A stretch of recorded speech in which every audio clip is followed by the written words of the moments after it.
Good morning my dear student. मैं सुनील कुमार आपका संस्कार एकेडमी चैनल पे स्वागत करता हूं। आज मैं आपको ब्लड कितने प्रकार के होते हैं और ब्लड कहते किसे हैं इसके बारे में बताऊंगा।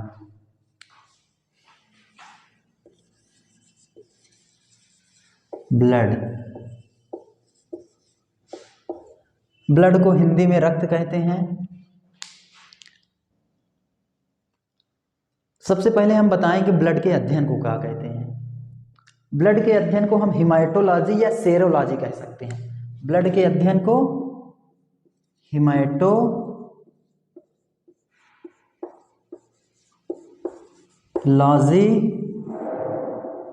अथवा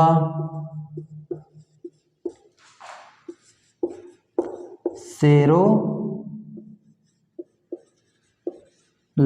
कहते हैं। ब्लड के अध्ययन को क्या कहते हैं? हिमाटोलॉजी अथवा सेरोलॉजी। अब ब्लड एक तरल संयोजी ऊतक होता है। ब्लड एक तरल संयोजी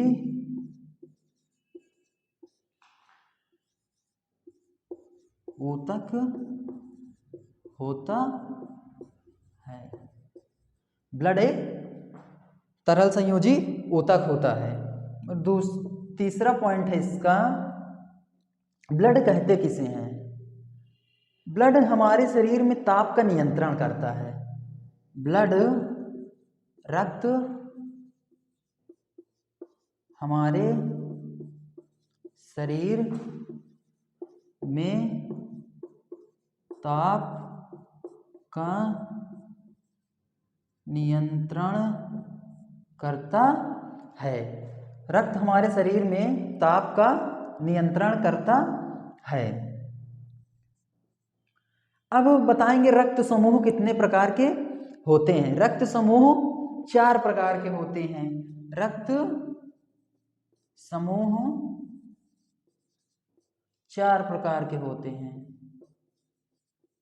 4 प्रकार के होते हैं। रक्त समूह 4 प्रकार के होते हैं। पहला ए, दूसरा बी, तीसरा ए बी और चौथा ओ। ए बी और ओ, ये हैं ब्लड ग्रुप ए बी और ओ। अब हम बताएंगे कि ओ को क्या कहते हैं और ए बी को क्या कहते हैं। ओ ब्लड ग्रुप ऐसा ब्लड ग्रुप होता है जो सबको दे सकता है, जो ब्लड सबको दे सकता है, इसलिए ओ ब्लड ग्रुप को हम सर्वदाता कहते हैं। क्या कहते हैं? सर्वदाता। ओ ब्लड ग्रुप को सर्वदाता कहते हैं। और ए बी सबसे ले सकता है, इसलिए हम सर्वग्राही कहते हैं। क्या कहते हैं? सर्वग्राही। क्या कहते हैं? सर्वग्राही। सर्वग्राही क्यों कहते हैं? सर्वग्राही इसलिए कहते हैं, ये सबसे ब्लड ले सकता है, इसलिए हम इसको ए बी को सर्वग्राही कहते हैं।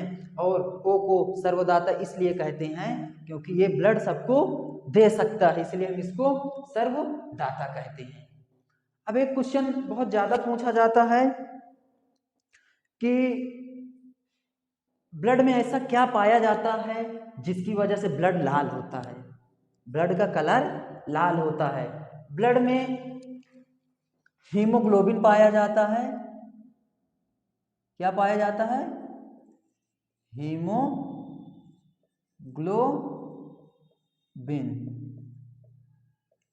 ये हीमोग्लोबिन की वजह से ब्लड का रंग लाल होता है। ब्लड का रंग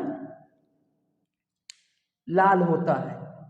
अब 2 चीज होते हैं, जैसे धमनी और सिरा। धमनी और सिरा। अब ये धमनी और सिरा क्या होते हैं?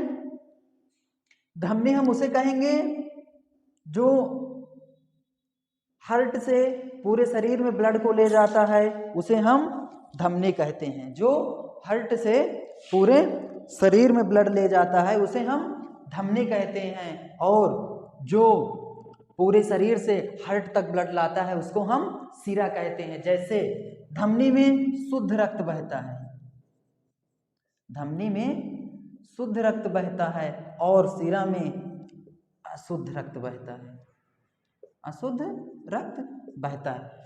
अब शुद्ध रक्त और अशुद्ध रक्त क्यों होते हैं? क्योंकि जब हार्ट से जब ब्लड पूरे शरीर में जाता है तो उसमें ऑक्सीजन होता है, O2। क्या होता है? ऑक्सीजन। और जब पूरे शरीर से ब्लड हमारे हार्ट में आता है तो उसमें CO2 होता है। इसलिए कहा जाता है कि सिरा में अशुद्ध रक्त बहता है और धमनी में शुद्ध रक्त। O2 oxygen, O2 oxygen, O2 oxygen और CO2 carbon dioxide, carbon dioxide, carbon dioxide,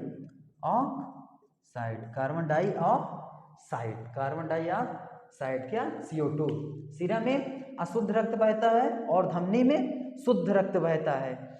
चलिए एक बार मैं आप लोगों को रिवाइज करवा दे रहा हूं। ब्लड हिंदी में रक्त कहते हैं। ब्लड का कलर लाल क्यों होता है? क्योंकि उसमें हीमोग्लोबिन पाया जाता है। ब्लड के अध्ययन को हेमाटोलॉजी या सेरोलॉजी कहते हैं। ब्लड एक तरल संयोजी ऊतक होता है। यह हमारे शरीर में ताप का नियंत्रण करता है। रक्त समूह 4 प्रकार के होते हैं, ए बी और ओ। ओ को सर्वदाता इसलिए कहते हैं क्योंकि सबको ब्लड दे सकता है। ए बी को सर्वग्राही इसलिए कहते हैं क्योंकि ये सबसे ब्लड ले सकता है। अब धमनी और सिरा क्या होता है? धमनी में शुद्ध रक्त बहता है और सिरा में अशुद्ध रक्त बहता है।